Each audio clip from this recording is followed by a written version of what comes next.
Welcome to the royal mechanical fitter channel. সকলকে the royal mechanical fitter চ্যানেলে স্বাগত।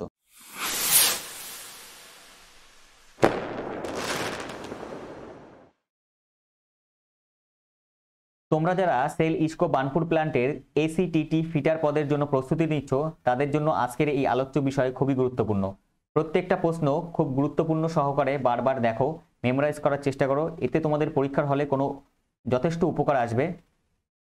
আশা করছি তোমরা বুঝতে পেরেছো কেন আমি নিমি প্যাটার্নের উপরে জোর দিচ্ছি। কারণ নিমি প্যাটার্ন থেকে বিগত যে পরীক্ষা, কিছুদিন আগে যে পরীক্ষা হয়েছে ডিএসপি, সেখানে নিমি প্যাটার্নকেও ফলো করা হয়েছে, তাই নিমি প্যাটার্নের উপর একটু জোর দাও। আজকের আলোচ্য বিষয় গেজ। চলো দেখি কি আছে। Number 1, vernier height gauge is for the measurement of which of the following. Answer external dimension. Vernier height gauge নিচের মধ্যে কোন নিম্নোক্ত কোন জিনিসের জন্য ইউজ করা হয়? External dimension. এটা এনসিপিটি 2015-তে এসছে।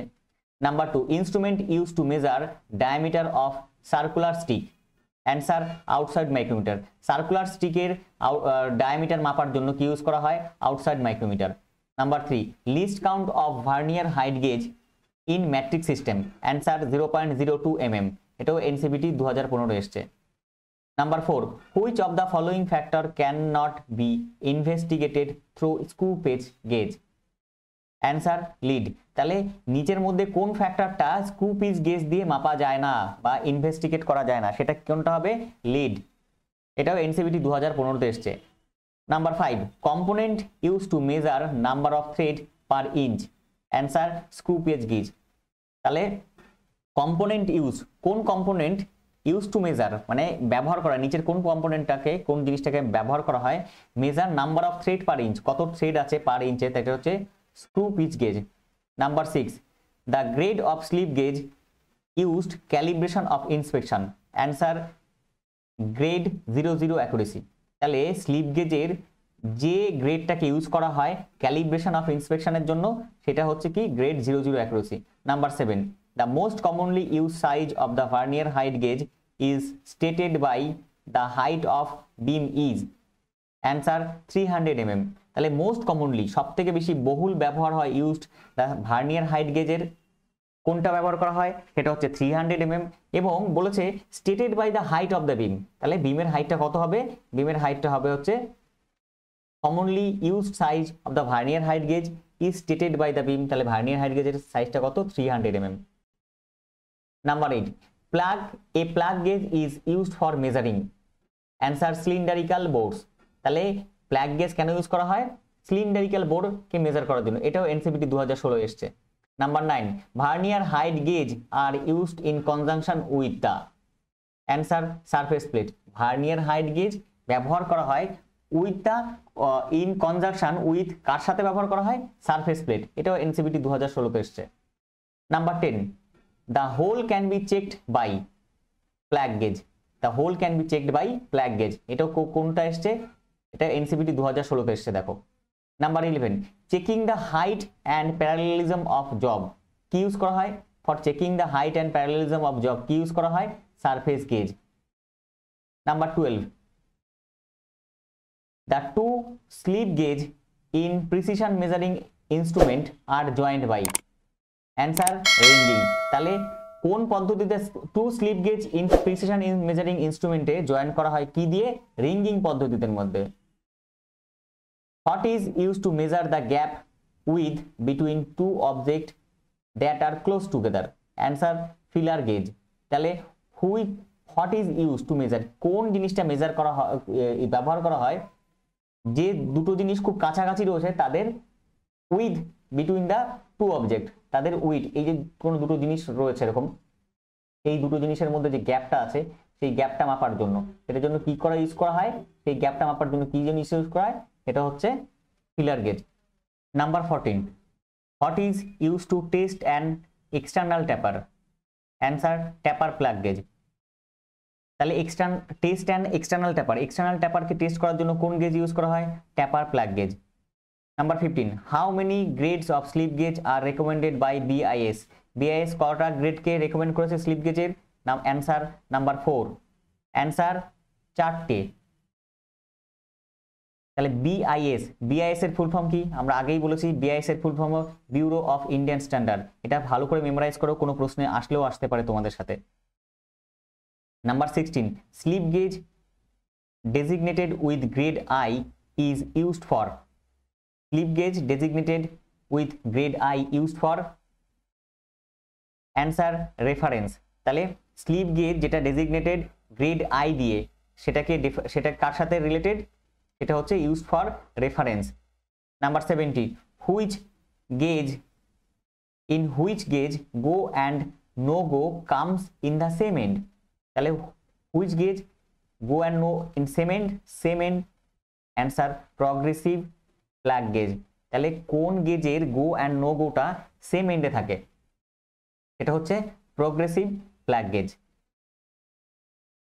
Number 18, sine bar is specified by the centre distance between the two roller. তাহলে sine bar is specified by centre distance between two roller. এরকম একটা জিনিস তোমরা দেখেছো নিশ্চয়ই, যেটা থাকে, এটা সাইন বার এরকম একটা রোলার দেয়া থাকে, দুটো রোলার লাগানো থাকে,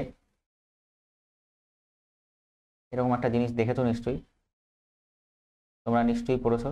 একটা জিনিস থাকে, এটা একটা সেন্টার, এটা একটা সেন্টার। তাহলে এই যে সেন্টার, এই সেন্টারের এইটা হচ্ছে সাইন বার, এই দুটোকে এই সেন্টার থেকে এই সেন্টারের যে দূরত্ব, এইটা হচ্ছে, এটা দিয়ে সাইন বারকে স্পেসিফাই করা, এটা হচ্ছে সাইন বার, এরকম টাইপের থাকে। Number 19, the number of pieces in standard set of slip gauge in the second series কটা থাকে? answer 3। the number of pieces in the standard set of angle slip gauge in second series answer 3। তাহলে number of pieces কতগুলো থাকে standard set of angle slip gauge যে standard angle slip গেজের যে set হয় তাতে সেকেন্ড সিরিজে কটা থাকে?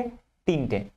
Number 20, sine bar is made out of answer high chromium corrosion resistant steel. তাহলে sine bar is made out of, sine bar কি দিয়ে তৈরি? High chromium corrosion resistant steel. Number 21, the taper of external dovetail can be measured with the help of answer sine bar. তাহলে taper of external ডাকটেল যদি কোনো একটা থাকে কিছু, সেই can be measured with the help of কি? Sine bar. Number 22, snap gauge is also known as answer calliper gauge. তা snap gauge is also known as, snap গেজকে কি বলা হয়? Snap gauge is also known as calliper gauge. খুব important প্রশ্ন, 22 নম্বর প্রশ্নটা খুবই ইম্পর্টেন্ট প্রশ্ন, মনে রেখো, কারণ এটা খুবই আসার মতন সম্ভাব্য প্রশ্ন এটা। Number 22, which gauge is use to check the size of the hole and the authenticity of the taper answer taper plug gauge.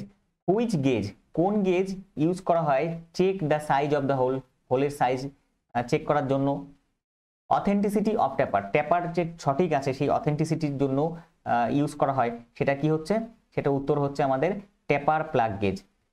Number 24, which gauge is use to check external diameter of job. তাহলে কোন gauge use করা হয়? Plain ring gauge answer plain ring gauge. Which gauge is use to check external diameter of job, এটা হচ্ছে plain ring gauge, answer হচ্ছে plain ring gauge. External মানে বাইরের diameter, কোনো একটা বাইরের ডায়ামিটার মাপার জন্য আমি জানি রিং, হাতে আংটি পরি, সেই আংটি মাপার জন্য কি দেখবে দোকানে একটা রিং এর মতন একটা চাবি, রিং এর একটা গোছা নিয়ে আসে, সেটা দিয়ে মেপে মেপে দেখে, এটা হচ্ছে রিং গেজ।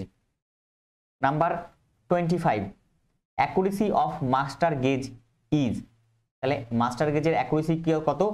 0.00001 ইঞ্চ, মানে অ্যান্সার হচ্ছে কি? অ্যাকুরেসি অফ মাস্টার গেজ হচ্ছে 0.00001 ইঞ্চ। তাহলে অ্যাকুরেসি অফ মাস্টার গেজের অ্যাকুরেসি কত? পয়েন্টের পরে 4টে 0 1 ইঞ্চ। এই ছিল আজকে আমাদের আলোচিত বিষয়। আশা করি তোমাদের প্রস্তুতি খুব ভালো হচ্ছে, তোমাদের প্রস্তুতি খুব ভালো হওয়া উচিত এবং ভালো করে করো, কারণ এই ACCTর যে পদটা এই খুবই ভালো পদ, তো এর জন্য তোমরা খুব ভালো করে প্রস্তুতি নাও আর আমার এই ভিডিওগুলো দেখো, যাতে তোমাদের পরীক্ষার হলে খুব উপকারে আসে। যারা যারা যারা আমার চ্যানেল এখনো সাবস্ক্রাইব করনি সাবস্ক্রাইব করে নাও এবং বন্ধুদের সাথে এই ভিডিওগুলো শেয়ার করো এবং নিজেরা খুব ভালো করে প্রিপারেশন নাও তোমাদের পরীক্ষার জন্য। আমি যথেষ্ট প্রত্যেকটা চ্যাপ্টার নিয়ে তোমাদের ভিডিও দেওয়ার চেষ্টা করছি যাতে তোমাদের খুব উপকারে আসে। দেখা হচ্ছে তোমাদের সাথে পরবর্তী পর্বে। সুস্থ থেকো, ভালো থেকো।